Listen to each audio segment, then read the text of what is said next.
So welcome to the Maxcom 16E, which is already in bits because we've already had a look at it a few weeks ago, not on video. I've deleted all that because I didn't think it was going to be fixable. I thought it was going to end up being sent back not repaired, which we don't like to do. I would say 0.7%, and it's usually because they're just uneconomical. I showed you this. This is one. We're not going to be fixing this. Just look at the state that's in. Look at what state the printed circuit board's in. The PA's knackered again on it. So he's not going to be spending £16 on a transistor. That's a real transistor that actually works, and not a fake one which doesn't work. Plus the service thing, and still have the most crummy set going. So no, we bought it off him for scrap. So this is Maxcom 16. You don't see many of these. It's like a Maxcom 4E but without the PA, and has fairy lights instead of a meter. So this is a first generation scan. In other words, I have an original instruction book, so I've scanned it at 1200 dpi, and it means that I've got, they're usually excellent with the board layouts and the good circuit diagram, and it means that I can blow this up on the computer screen or to A3 and print it, and I've got something half decent rather than working from scanned photocopiers or other people's work which sometimes isn't scanned as high resolution as we could do with. So no transmit, but it was actually transmitting out of the output transistor, and what we think's happened is some Wally's managed to transmit up this radio's aerial socket. So perhaps had a T-piece from one radio to another without realising what's going to happen, rather than a switcher box. I have no idea, but that's what's happening. Or has it had lightning up it? I really don't know. But how the output transistor survived, I've got no idea. And the receiver too. So initially I realised when we were working on it, drawing the current, and with the RF voltmeter I could see on the output transistor here that I had power. So coil L111, which is there, I thought, oh yeah, well, I wonder if that's open circuit, you see, because I've got no RF coming out. So when I took it out, it's still kicking around on there somewhere. Oh, there it is. There's the remains of it. And one of the legs isn't there because it's actually arced and snapped the wire just there. So we recovered an identical coil out of a scrap chassis. Sadly, a Colt 355, which is like the FM version of the AM Jaws 2 for the American viewers who might remember the Jaws 2 being a very small set. It's similar. The FM version, the Colt 355 for the UK, it's a similar circuit but on a much smaller board, also used in the Maxcom 20 and Maxcom 21E. So we got one of those which is scrap, which is I bought from a rally for a couple of quid. So we recovered the coil off that and put that in, and I think, well, hey, we're there, you know, it's going to work. No, it didn't. I've still got no RF beyond that coil. So because you're having to work on low power because you don't want to blow the PA, and so I decided we would change, because we're receiving, it goes from the error socket to the receive, through the network, the filter network, through that capacitor, and there we go into the receiver. So I thought, well, if that capacitor was a bit dodgy, so of course it takes that out, checks it, puts it back. And then you've got these capacitors which can all fail. So I thought, well, straight away that one could short it to deck. So that was checked and replaced. That was these were all checked or replaced. I think we replaced 2 out of those 5, and the others checked out to be okay. So after 2 40-minute sessions, I thought I'm going to have to pass it across to Mr. Chippy because I just can't put that kind of time into it. It either has to go back, not working, which we don't like to do, it's 0.7%, something like that. Or something, Mr. Chippy will have to look at it. So about 10 days later, Mr. Chippy did get onto it, and he thought he was in for quite a long haul. And so he plumped straight for that capacitor, which I've already checked or changed. And he discovered I hadn't unsoldered it.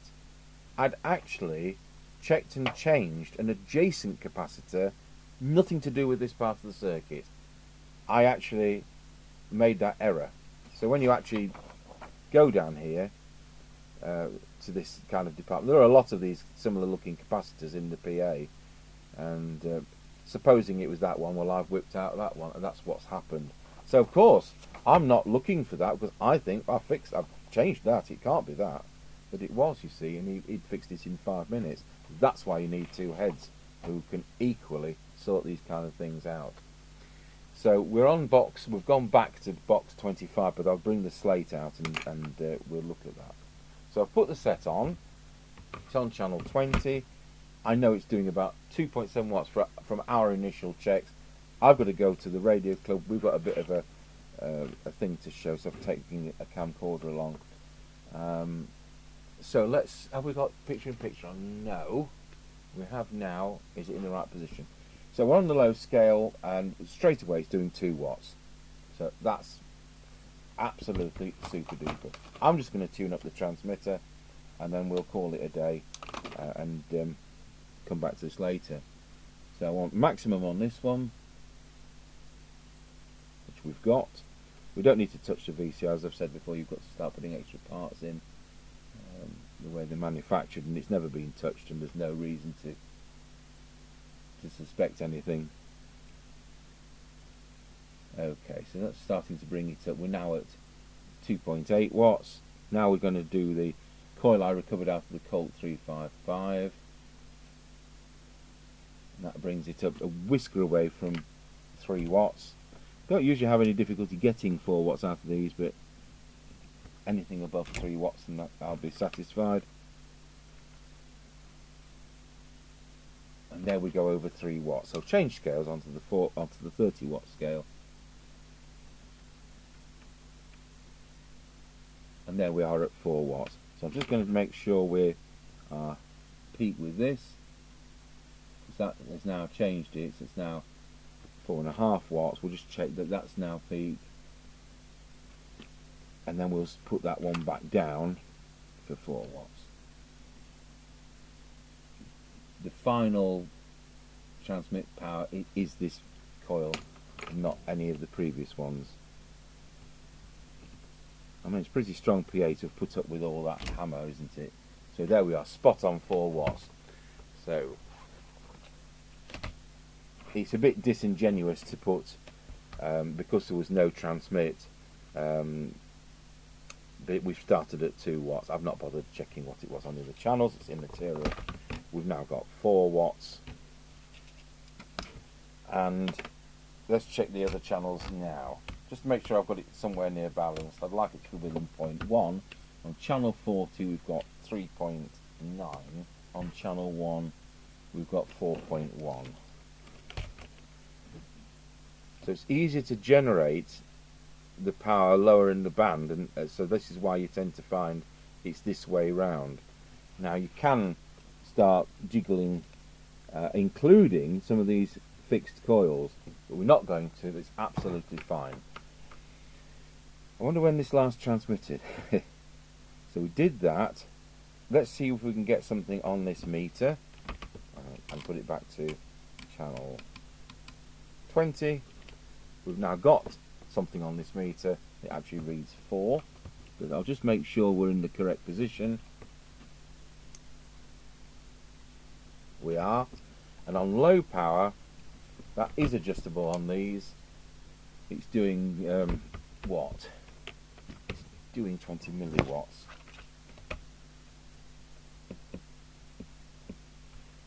So we'll just do that.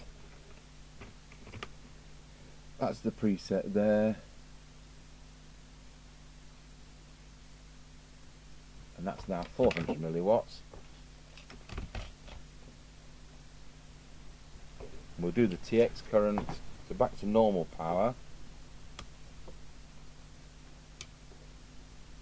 1.07 amps, that's nice and efficient.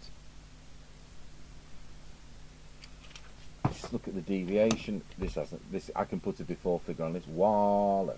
I'm on the wrong range. Wallow. It's 2. Just needs to come up a little tiny bit.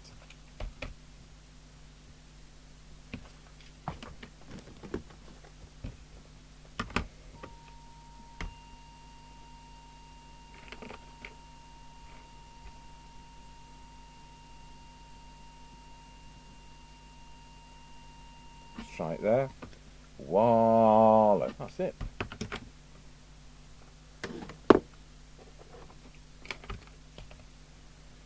So it's 2.2 to 2.4 in this case. We're not doing that, and we'll just do the frequency and I'll disappear off. Put the camera on that one. 2779085.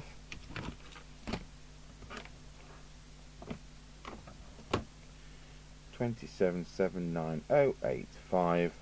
So surely we're going to be able to bring that up. We usually can on Maxcoms.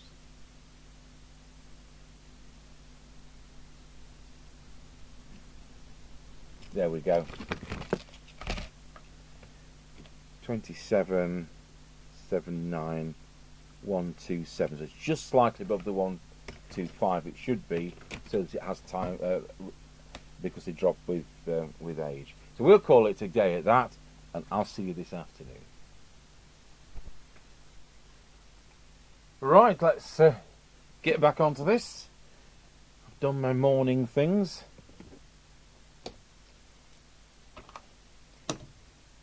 So we'll get the signal generator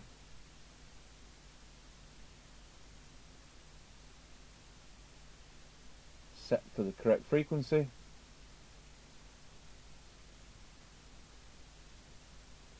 And switch the radio back on. That helps, doesn't it? Right, we need to plug in the test equipment. We haven't done that before.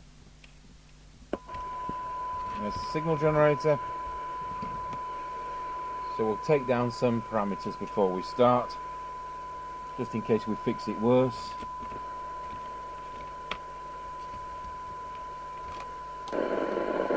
Cyanide meter on.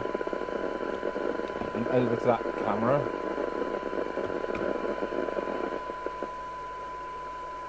I'm going to have to go up a scale. It's not as good as it should be.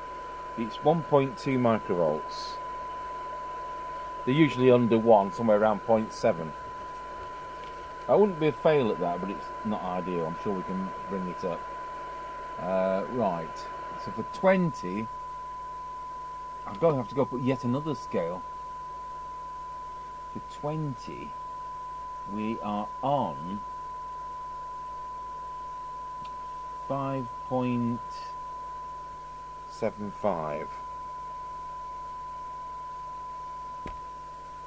And for 10, on our usual scale, it looks like 1. I'm going to have to go up a scale to get a second opinion. It's one of those borderlines between scales. 1.1. So we'll start with the detector. So I'll put S9 on. We'll look at the oscilloscope and just put that camera on us instead. Turn the bench light off so we can see the trace when it comes on. Detector is here. And this is a set where it can be prone to moving. All the Maxcom ones, as you know, I've said that, can be prone to altering, but it's spot on. It didn't need adjusting. Right, we'll go back to that cyanide meter. So get that down to about 4 dBs, so we can see the movement easily. Let's go through the front end.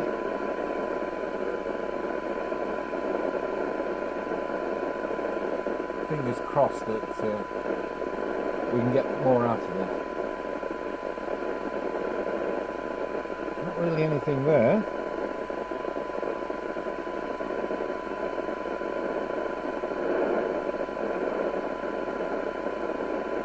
Not really anything there either.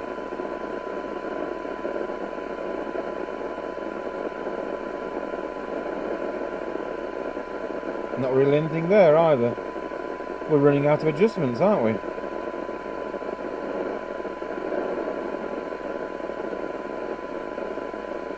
And not really anything there.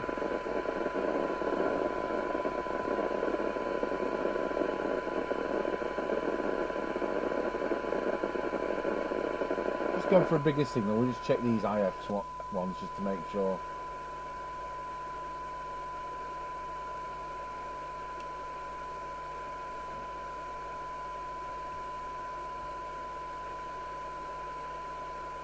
back to the small signal.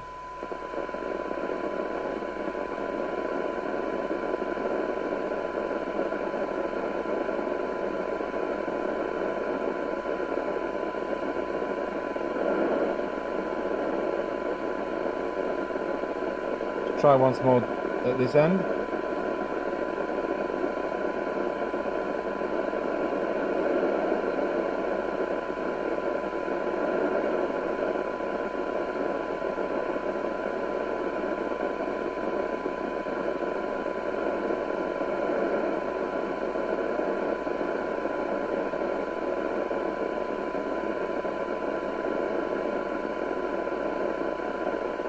Well, I'm not going to get better than that.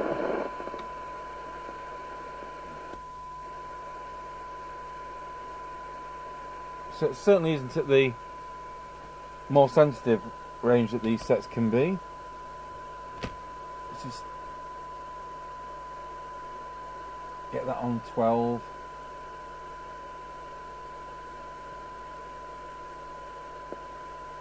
So 12 dB, it is 1.1 microvolt now. For 10 dB, change scales.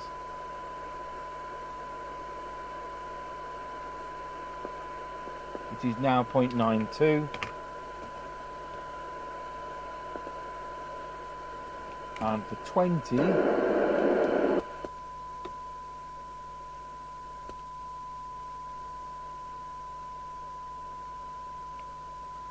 it is now 4.246, 4.75.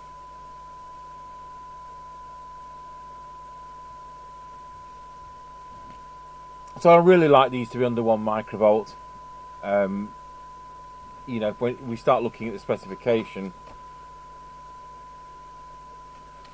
it's supposed to be. It isn't faulty. It's just at the defer end of normality. They say 1 microvolt for 20 dB. Now, it doesn't say how they've come to that. Now, I've got a switch on here which changes it from EMF mode, which is the more difficult to achieve, that's electromotive force, to PD, which is potential difference. If I switch this to PD, let's look at these figures again. So in PD mode, I can actually go down a scale. We've now got 2.4 microvolts. I'll just jot that down so you can see 2.4. And for 12 dB, we've got 0.51. And then for 10 dB, we've got 0.4. So, this is the jiggery pokery, isn't it? How have they measured it? It doesn't say. So this is what you're up against.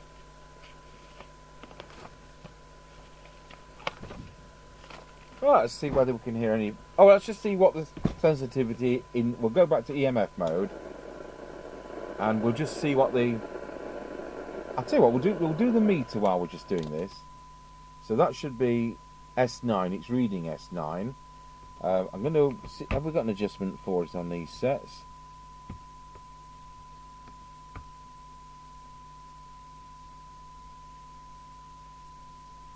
That's going to be Squelch. I don't think we have we? Oh yes we have, it's in the corner. It's in the naughty corner just there. It is right, but there's the adjustment. So I've got it on the 9, so we can put more signal on, get plus 30, and they are individually addressable, which is better than a lot of modern sets have got 10 bars, but they're in 2, so you've still only got 5. So what else? We'll do the Squelch. So I'm going to turn the Squelch to full, and let's see when it comes in. The answer is it never comes in.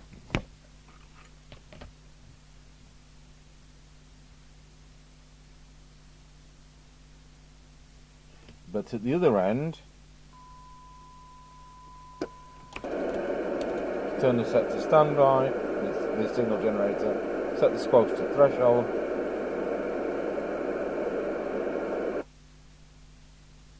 switch the signal generator back out to standby.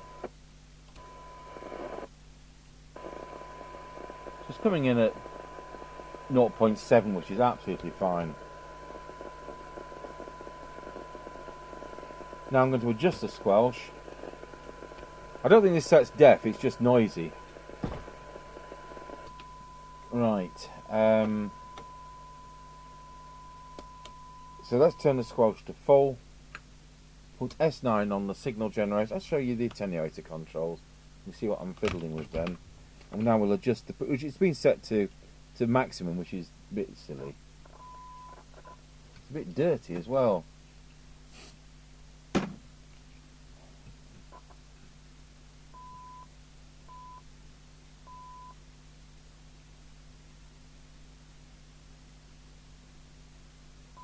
So we want it to just open like that, the full squelch.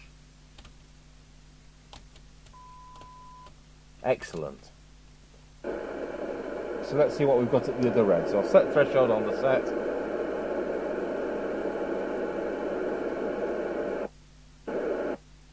Put the signal generator back on. It's come straight in. It is coming in at 0.39.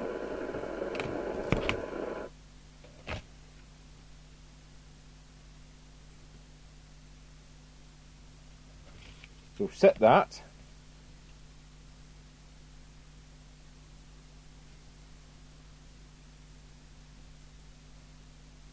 It was already correct.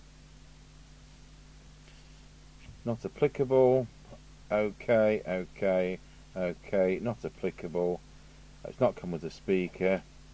Just, we did the RF meter. I can't remember whether we wrote down where it was before, but it's certainly doing the 4 now.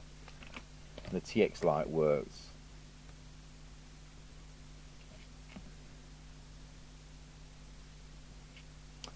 Good. Well, that's covered that.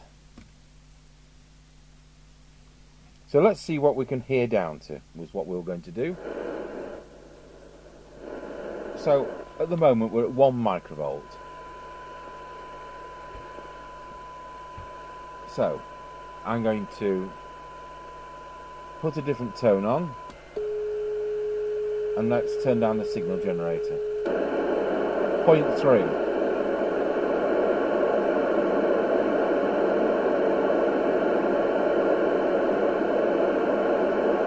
I can hear that down to about 0.15 of a microvolt. So it's not going to be deaf round scratchy corner. But as far as noise control is concerned, this is what the sign are doing. It's signal to noise ratio effectively. And if you've got a bit of noise being generated internally, or even by the bench light, it doesn't help the cyanide reading. So I don't think there's anything deaf about that, but it's at the lower end of what I like.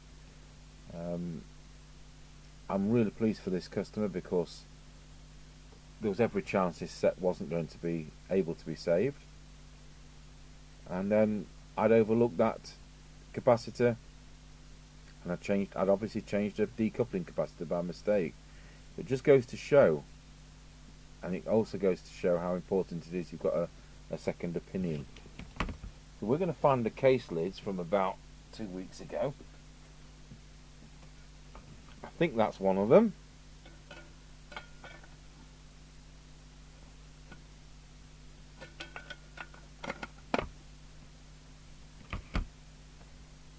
And how I put the... No, that's not. That looks like a Uniden lid.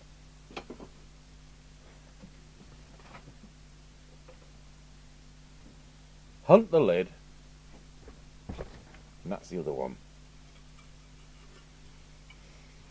So when we did that Maxcom 30, we ended up having to change the speaker.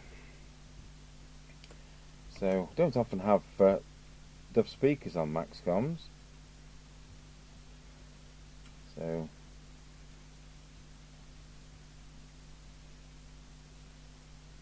Don't ever be tempted to blow on solder as it cools down. You'll end up with a dry joint.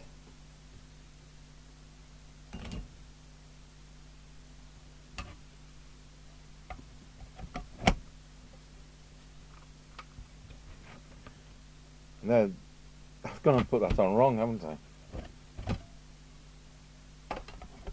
Oh, something wrong there, it doesn't match up. There we go. And it's been resprayed at some time quite nicely, and at least I've got the two right case halves. So where did we put his original screws? Or did it have any screws with it? I just cannot remember. So it's going to get new screws at no expense because I just can't remember. And so we did start a video on this, but it got deleted about 3 weeks ago. I didn't think we were going to be progressing, and then, you know, Mr. Chippy came up trumps within 5 minutes of it landing on his bench.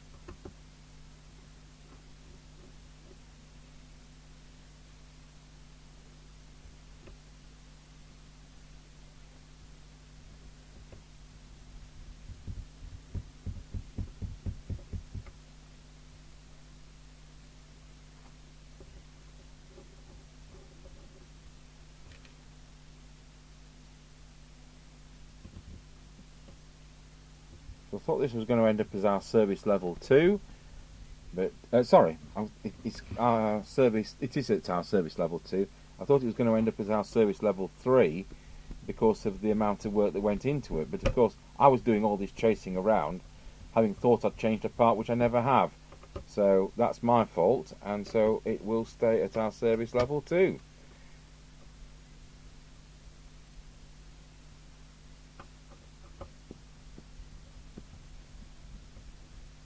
I'm not sure why that's tight, but it is.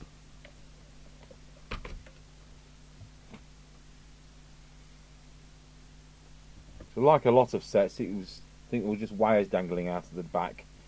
But we sell these connectors, so that's back to factory standard. It's just a shame that when I did his Mustang, it was the very early type of connector. Otherwise, I could have put a new connector on had it been the square and round type and not the little clippy at the end type.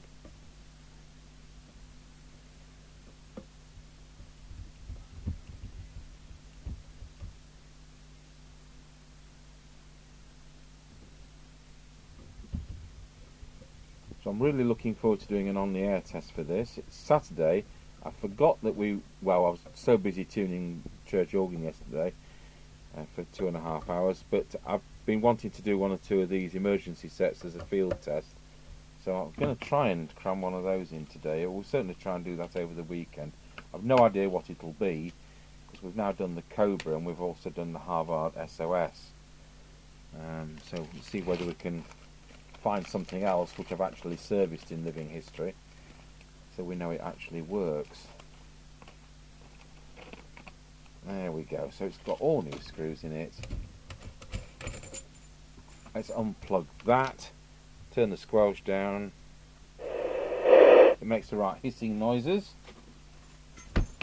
And now we'll plug in the aerial.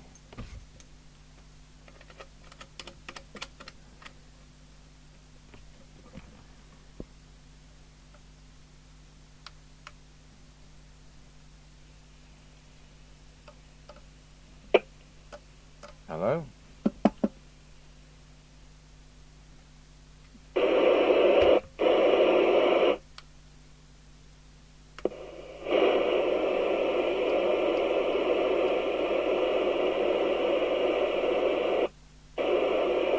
One on a Roger.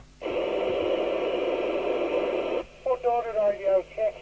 Yeah, bring it back for your radio check. Oh, thanks very much, mate. What's my mob like, please?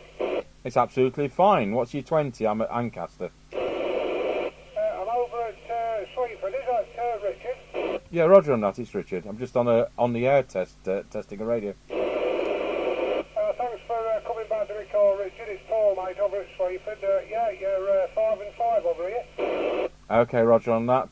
Thank you. I'll get off the calling channel. Thank you, Richard. I'm just trying out this Midland 3001, mate, old school radio. Thank you very much. Have a nice day, Richard. This one I'm using is a Maxcom 16E. It's got exactly the same chassis. 1010. Roger, all copied, mate. Yeah, have a good day, mate. Bye-bye for now. Cheers. Well, would you believe that? How many times have we done this? 300 sets a year, and he's about 7.5 miles away. Well, that proves something, doesn't it?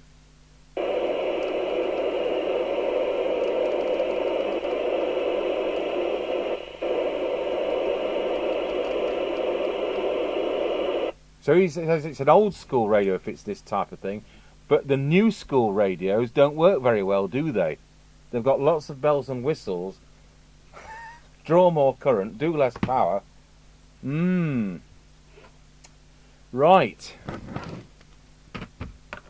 Let's put that on the bench dog for an on-the-air test later on. So I hope you enjoyed that, even if it was after the event. Thanks for watching the Maxcom Apollo 16E, not a radio you see every day, from 1982. Bye.